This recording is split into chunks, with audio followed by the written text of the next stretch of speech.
Kde je? Uni odsaď!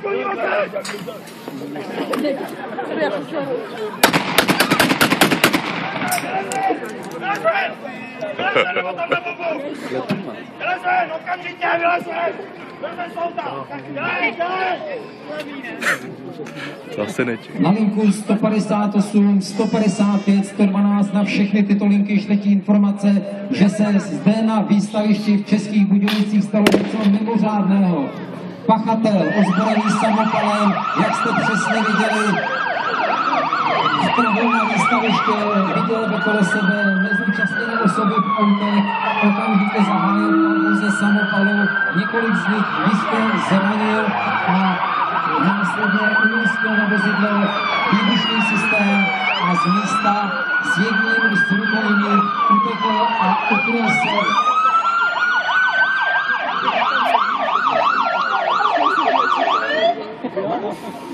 Na místo tak přijíždí záchranné týmy hasičů a zdravotníků a jejich úkolem bude v prvé řadě postarat se o zraněné osoby.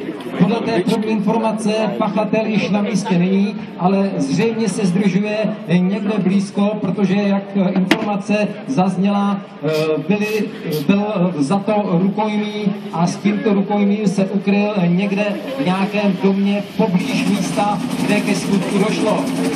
Proto okamžitě je povolána zásahová jednotka. Slyšíte vrtulník, který přilétá sem na výstaviště a policisté zásahové jednotky se slaňují z vrtulníku.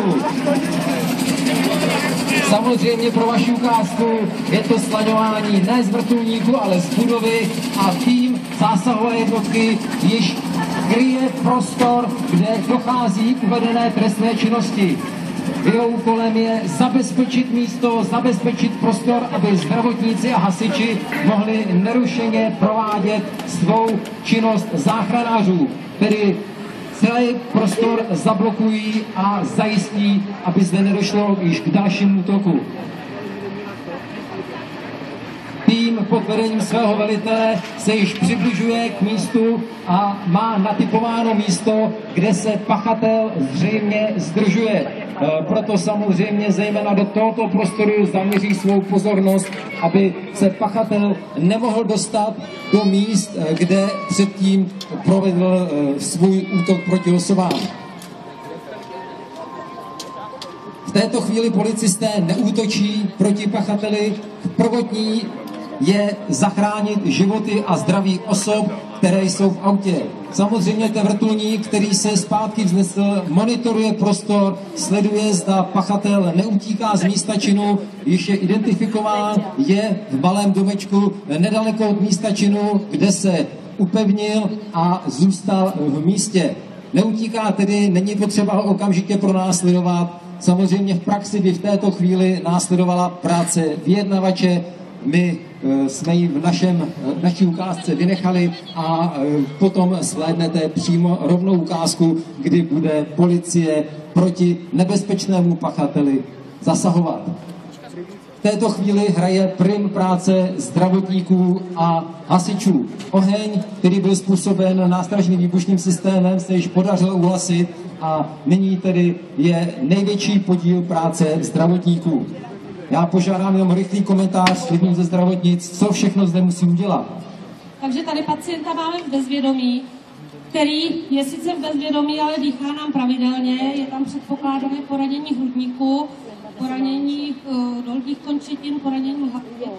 Je to takzvané vysokoenergetické poranění a já musím pracovat, aby nám pacient neumřel.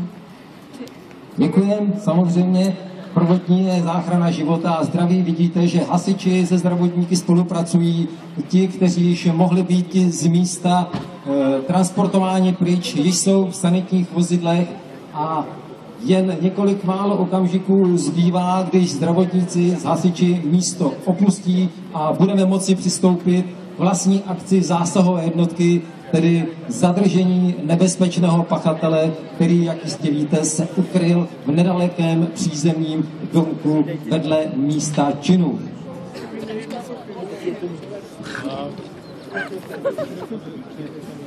Jak bývá zvykem, informace se buchví, jakých dostala k novinářům, takže na místě jsou novináři, samozřejmě i ti vědí, jak se v tu chvíli mají chovat, že mají být v dostatečném odstupu, aby samozřejmě neutrpěli při zákroku zásahové jednotky nějaké poranění. Tým zásahové jednotky v této chvíli monitoruje prostor, připravuje útok, to znamená, že velitel rozdává úkoly nebo upřesňuje úkoly všem členům svého týmu, aby ten zákrok byl proveden co nejrychleji a samozřejmě co nejúčinněji, aby pachatel nemohl klást ani ten nejmenší odpor.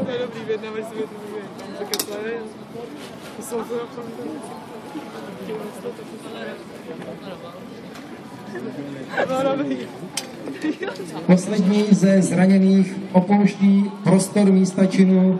Záchranáři již mají vše připraveno k jeho transportu. Pod krytím policistů bezpečně transportují zraněného muže z místa pryč a policie tedy bude moci přistoupit k závěrečné fázi tohoto zákroku, to je zadržení nebezpečného pachatele.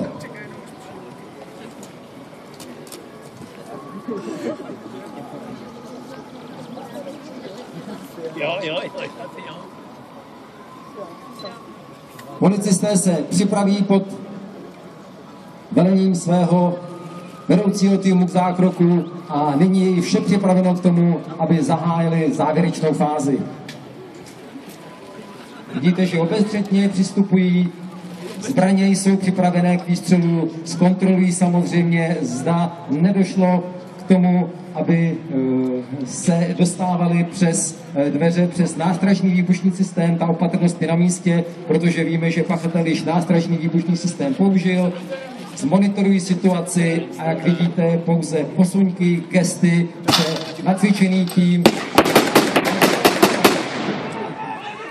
pomocí výbušky na chvíli znehybnili pachatele, samozřejmě vše, co je uvnitř, musí okamžitě na zem, ať se jedná o rukojmou, ať se jedná o pachatele a vše, co je uvnitř, musí neprodleně poslechnout výzvy policistů.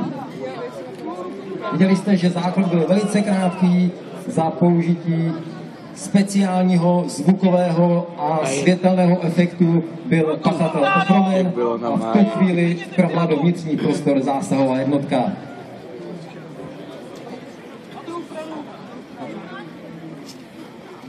Pachatel je spoután, samozřejmě prohlédnout, zda u sebe nemá ještě další zbraň, kromě samopalu, o kterém policisté již věděli, a pokud vše proběhne tak, že pachatel je připraven k transportu, policisté ho transportují mimo objekt, kde se ukryl, transportují jak rukojmí, protože nikdy nemohou vědět, zda rukojmí nebyla ve spolupráci nebo nespolupracovala s pachatelem, a jak rukojmí, tak pachatele odvádí mimo prostor, kde bude pokračovat další policejní práce, vyhodnocení samozřejmě toho, co se stalo, a zjištění všech dalších skutečností. Děkujeme, já si myslím, že kolegové zaslouží váš potlesk, děkujeme za něj. A pokud se na našem výstavišti ještě zdržíte až do 4. hodiny odpolední, budete si tuto ukázku moci vychutnat ještě jednou.